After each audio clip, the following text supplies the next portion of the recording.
Tommy is the founder and CEO of Wendy. Lauren Sturdivant, who is the co-founder and CEO of Case Status. We have Stephen Robbins, who's the co-founder and chief strategy officer of Fledging. And we have Carrie Schrader, co-founder and CEO of Mixtros. Round of applause for our panel.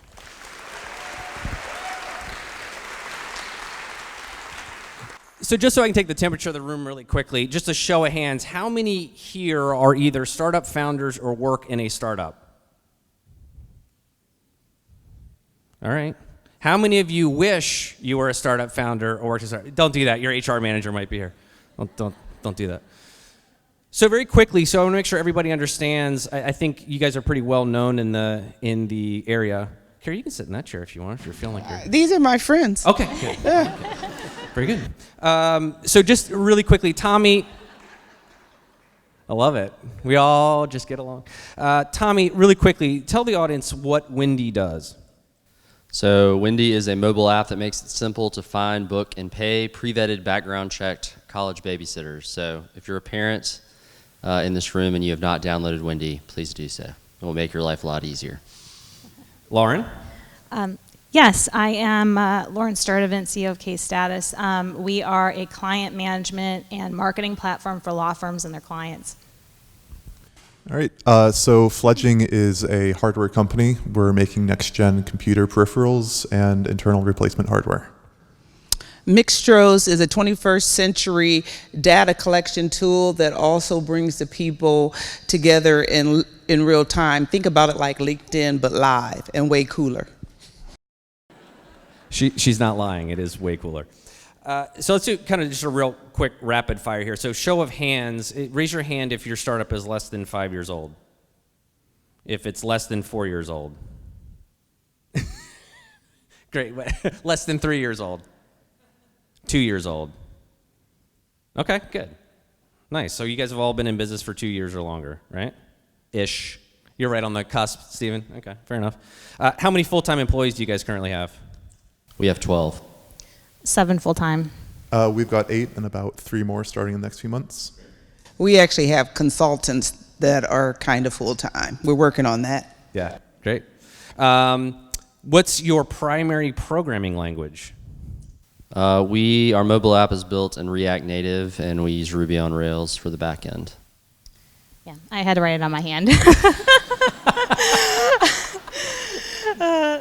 Python and Ember. Python, obviously back end, Ember front end, and then we are native on iOS and Android. Yeah, we're real easy. We just use Python. Python, great. English. I don't have any idea. We outsource it. We're on React Native. I was going to look at the long email he sent me, but I'm like, what the hell? English. I think that's a good language to be in, especially for the U.S. market. So all right, so we'll keep this going. Tommy, so if you could raid any company's tech team and steal them, what local company would you pillage? Obviously Shipped. They've probably got the biggest team and the best team, maybe, except for Wendy, of course. That was close. That was close. Spent time trying to solve a similar problem around marketplaces that we're solving. So. To be honest, we do peer review and automated testing, and we've had a ton of luck with working with people that have come from small companies and then independent developers. So, frankly, we find talent all over the place. We don't need to raid, but of course, Shipped and Daxco as well. The tons of talent there. Well, it looks like Shipped and Daxco have already been taken. So you're picking Wendy? Yeah, we'll just keep the cycle going. Probably Def Dynamic. They are another hardware developer in the area. They've been doing some crazy cool stuff. I mean, there's a bunch that are here, and of course, Shipped, Daxco, Theranos. But I met my developers over cocktails, so I would probably stick with them for right now. Yeah. I think I just saw some HR managers run for the door to try to protect their employee base. So now that we've made them all very nervous, I want to talk about kind of the beginnings of your journeys for each of you. So Tommy, you hired your CTO, David Lorimore, pretty early on. Why did you make that hire so early, and how did you find him? Yeah, so we brought on David probably about a year into the Wendy journey. We had initially worked with Airship to build out the first version of the app. They were great. And David had known those guys through various connections, and I met David at Depot U. He is also a parent of 3 young kids, so he was a Wendy user before he was a Wendy employee. But we got to talking, and just immediately he struck me as somebody who had the technical talent, but also the leadership skills and sort of the communication skills that we needed. I think the big difference in my mind between outsourced technology and having someone in-house is that, the Airship guys were fantastic, but they were just reactive. They were waiting for me to tell them, hey, here's the next thing we need to build, or here's the issue we need to be thinking about, whereas when you have somebody in-house who lives and breathes it, they can be proactive in thinking about how do we architect this in the right way, how do we, what's the next feature we need to build, et cetera. So. Great. Carrie, so mixed roast is tackling what I think most people from the outside would see as kind of a non-technical, opportunity. How did you guys decide to use technology to solve what has historically maybe not been seen that way? Well, I'm sure most of you all know that my co-founder happens to be my daughter as well, and she's a millennial. I'm a millennial plus. And so when we were just thinking about the idea, it is time to shake up what networking looks like. And in the 21st century, can't even get on the stage without your phone. Everybody has it. And it was a great tool to bring people together in real time with all the functionality, as well as, put us in a great position to collect data. And so it was not a big thought out plan. We had a crazy weekend of networking, her with her friends and me with mine in 2 different cities, and we had a conversation and said it has to be a better way. And for some reason, the tech piece was in from the very beginning. Very cool. So Lauren, your co-founder Andy is also your CTO. Why was it important for you to have a technical co-founder? Well, I'm a former lawyer, and so felt the pain point of the problem we're trying to solve very deeply. In fact, the story, quitting the job and have to, solve this problem and change the legal industry. And so the subject matter expert piece was obviously my realm. However, I have no technical background. And so, knowing what my version of solving the problem and actually software that solves the problem are 2 different skill sets. And so Andy was pivotal in coming on board with the product and the dev knowledge. And at the end of the day, we are selling software. So it was really, really important that I had a technical co-founder for what I was trying to do. And the marriage has been one of the best things, and I certainly don't think we'd be where we are today without each other. So. Steven, you guys do some really cool products, and your customers are rabid fans of Fledging because you're solving very specific, pain points for them. But there's also a technology piece behind it, and so I want to talk a little bit about kind of your technology stack. Like, how did you guys figure out what you wanted to use technology-wise to support what's essentially a product and solutions company? Yeah, so we realized from the start we have to actually be able to code our projects to work. So we've always used Bash, a lot of really low-level system stuff. We also like knowing how we're doing on the market. So we use Python a lot to do market data analysis and predict how best to proceed. Great. So at this point, for all of you in each of your companies, this becomes about growth and scaling and getting bigger, faster, and you're all going to become billion-dollar companies, right? We hope so. Yes. Yeah. No, you're all supposed to say yes right now.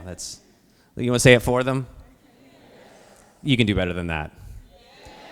Thank you very much. So on your way to these billion-dollar companies, I'm curious about what it was like to kind of start building towards that progression, because you don't just snap your fingers and get to the point that you guys are now. So Carrie, you had said this early, that kind of your technical team is largely outsourced. It has allowed you to do a lot of development very quickly.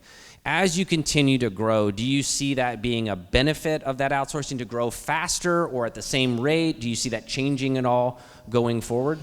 Well, again, I have to say our story is crazy, it's lucky, it's blessed. We met our developers. I met them truly in Las Vegas over drinks, and they've been with us from the very beginning. We made this concept up in November of 2014, and I met them in January of 2015. So they're on our team. They really are an extension of us. Once we raised our funding, we put the CEO of the dev shop on our cap table. So he does have skin in the game. He's always thought our idea was really cool. But as we've just launched version 3, we are looking towards the future or bringing the team in, but they want to come inside. So, I really, really, really feel fortunate on that. And just to say for the people who are not technical, it can be done. I mean, I had to go through therapy when they took my BlackBerry away when I was in my corporate career. And so now to be doing things, I can actually launch things from my phone, I can create from my phone. You just have to find the right people who believe in your product that you can call like 24/7. And that's the relationship Bill and I have, who heads up our internally dev team. Hell, he stayed at my house, so we're good. Yeah, one of the stories I love that you talk about your technology and your capability becoming so good and so seamless is I was having a conversation, I think it was with you or Ashley, I can't remember, but we were talking about how you couldn't even remember, do we have a mix happening right now? I don't remember, we'd gotten so busy, but you also weren't worried about it because things were happening and that technology had really taken over and really started to drive it forward. No, now we get notifications when people get in and out, like just all the cool things. But I literally just got off of a plane last night from DC where we were at Biz Bash, which is a big whip-de-doo for events. And I mean, events were going and clients were coming, and it is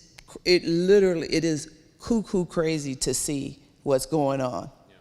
So Stephen, in startups, you are often forced to move more quickly than maybe you would like to, really all the time. And sometimes you can end up, from the technology perspective, with some technical debt. Have you guys amassed any technical debt? And if so, what's the plan to kind of work through that?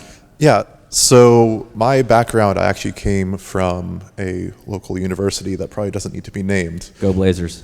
But I saw firsthand how bad technical debt can be when you get really big. So from the very get-go, it's always been a goal for myself and my co-founder Veda to not let it start.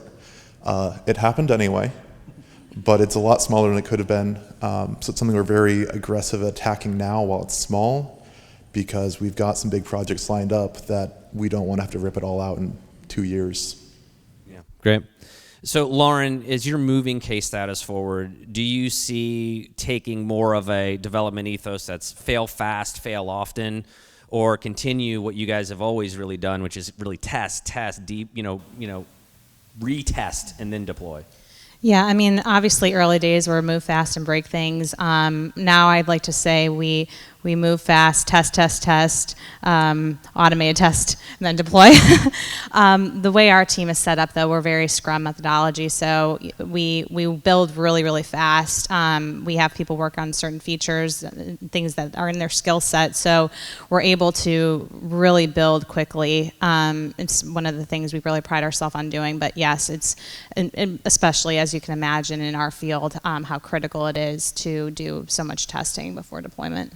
So Tommy, you guys are really in getting into, if not already in, kind of hyper growth mode. And so if you were hiring a tech developer now or a technical position coming into Wendy, what do you think it would be like over the next 6 to 12 months for them? What would their experience be like in Wendy?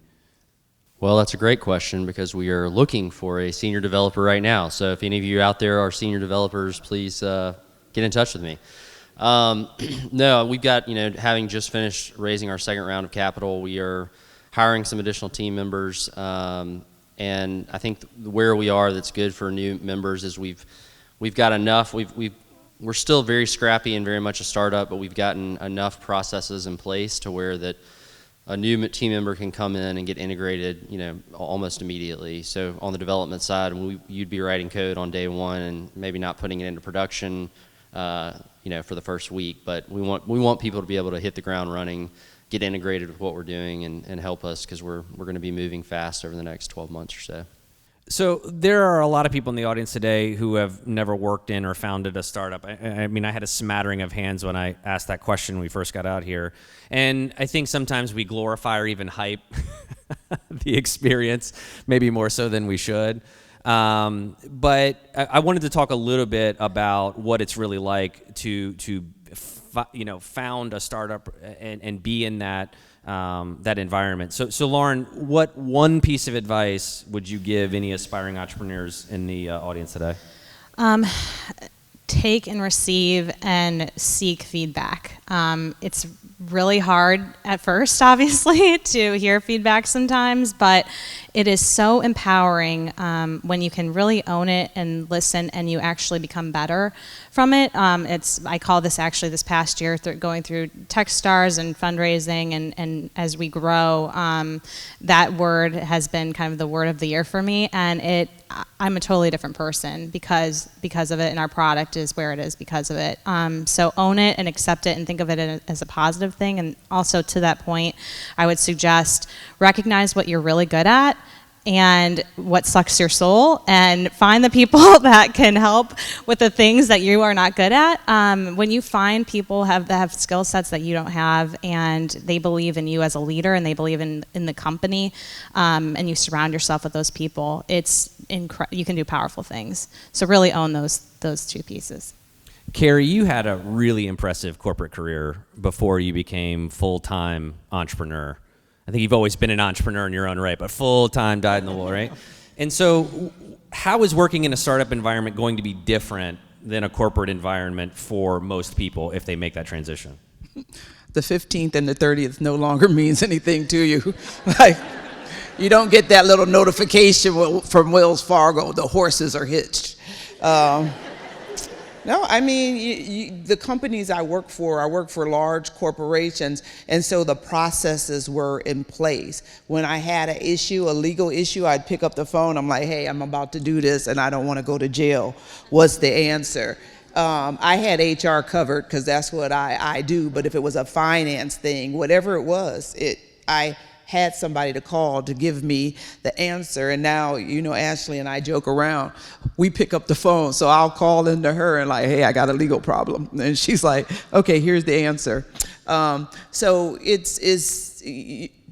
I say really leaving a consistent place that had a lot of processes and having more gray area that you can work inside of entrepreneurship. I personally tell people that want to start in entrepreneurship, make sure your personal life is straight before you jump in. That's financially, that's family support, whatever, because this can be such a strain. I mean, I've cracked a crown grinding at night. My poor husband is still waiting for something to happen on the 15th and the 30th. I'm like, next month, let's see what happens. Your lifestyle does change. I did have a very good job and was well compensated. And, ladies, I never had to think about buying a purse. I bought 5 at a time. I think I'm still rolling with a bag that's 5 years old now and proud of it. So that was the transition for me.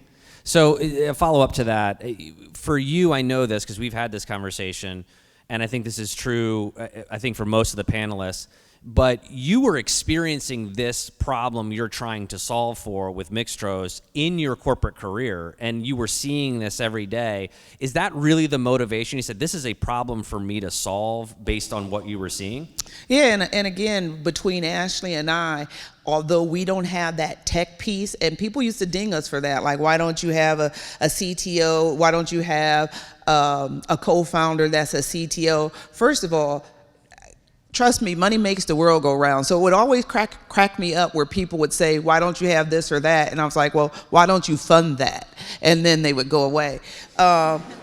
What we do have is expertise on people. Like, I'm 25 years deep in HR with a couple degrees and certifications, and Ashley was a pretty big deal in New York doing events. So we saw what that engagement looks like, and I know what it leads to profitability across all our verticals. So to be able, when we first started Mixtros, we didn't do sprint testing or whatever. We didn't call friends. We called ourselves. So I was like, yeah, this would work in HR. And Ashley's like, this would be great at events. And so that's how we tested it within our own self. So it is pretty neat when we go to our clients and we can give them firsthand conversation, firsthand experience on what Mixtros does. Right, and it's an important piece. Tommy, how do you see skill sets of employees at startups changing over the next 5 years? I mean, do they need to be more technical? Do they need to have specific experiences, or do you think a generalist is going to be more successful in the next 5 years within that startup environment?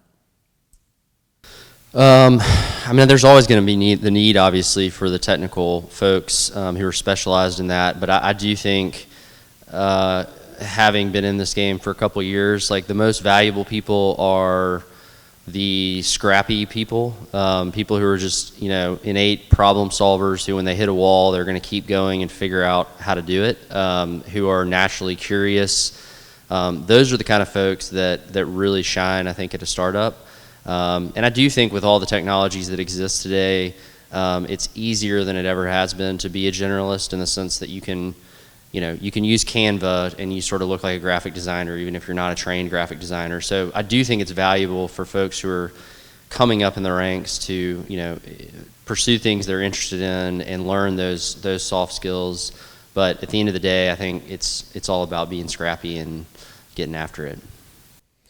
Stephen, the venture capitalist Mark Andreessen once famously said every company needs to be a software company, and he also said, software eats the world or is eating the world. Fledging is much more a product company. What would you tell other aspiring product makers out there who are not building software? Learn from the software industry. Product companies follow the waterfall flow. You make it, you sell it, you move on. We do small batch and iterative design. Lets us change the product every time we release it. But really, at its root, people want solutions. They don't care if it's hardware or software. They want something that will fix their problem. And so, as part of our mission to find those solutions for people, we found that any tool that works, people will go for it. As long as it completely fixes what they need, they don't care. So we're obviously sitting here in this beautifully restored theater, and it is emblematic, I think, of a city and a region that has really been focusing on, the restoration of the past with an eye towards the future. And so I want to talk a little bit about what it's like specific to be, the context around Birmingham and Central Alabama. So, Carrie, I want to know from your perspective, you are thankfully recently now a Birminghamian. Birminghamian? Haman? That's it. Anyway, Birmingham. We're happy you're here. So what do you think Birmingham is doing well to support startups? Like, what are we getting right? Well, I have to say, and I say this whenever I speak, no place is perfect. I mean, it's just not. But what I see from our experience specifically in the startup world is Birmingham is doing that testing and failing fast and retesting and trying something new. I get so tired of hearing, we're going to do a white paper on that. And I say to people, Birmingham has said there's enough white papers and it's time to do. And so we feel that actionable thing here. And, every now and then, somebody wants to go back with me 50, 60, 70 years into civil rights, what have you. And, we're in turmoil as it is as a country. But what I can tell you is my parents were from somewhere a little north of here in Alabama. And being a person raised up in Cleveland, Ohio, I knew something was a little strange, because whenever we came down here, as soon as we crossed the Mason-Dixie line, my dad would pull a gun out and put it on the dashboard of the car. Now, that being said, my dad has passed, but my mother is 89 years old, and I'm trying to get her down here because I tell her every single chance I get is it's such a different city. And so when you can have two African-American females with no tech background leave the big city lights of Nashville to come here in Birmingham and are able to successfully close $1 million plus round right out of Birmingham, that's pretty awesome. And so I think for the people who've been here and are thinking, we've been here all our lives and it's not happening, I have to say I have the experience of things are changing, and you need to go and take another look at what's going on here from the government side, the civic side, the private, even the entrepreneurial system that this ecosystem is crazy, where you can go and ask somebody something specific, like I need the answer to this, and be able to get it. So I think we would be remiss not to take advantage of this opportunity. So we have a lot of really great sponsors for Sloss Tech. Thank you very much for that sponsorship. But while we have some of you in the audience, Tommy, I want to ask you this. What role do you see large corporations and organizations like UAB playing in the startup ecosystem? How can they be really helpful to that ecosystem? Well, I mean, I think they're already doing a lot financially through sponsoring events like this, and also things like the Velocity Fund.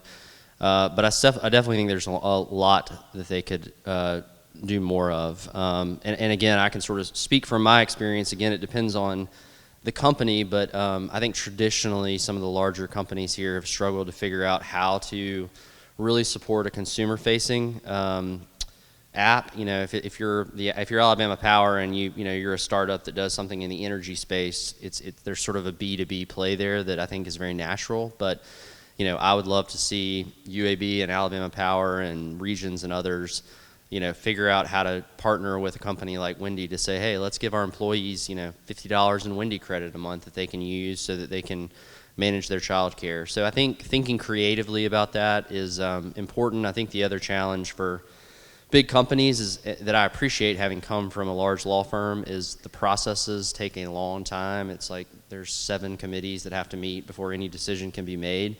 I think being intentional about recognizing the reality that way startups work, that for a startup, a day's a week, a week's a month, a month's a year, and so pushing through some of that red tape to really help startups get those partnerships quickly without going through a 6-month sales cycle would be extremely helpful.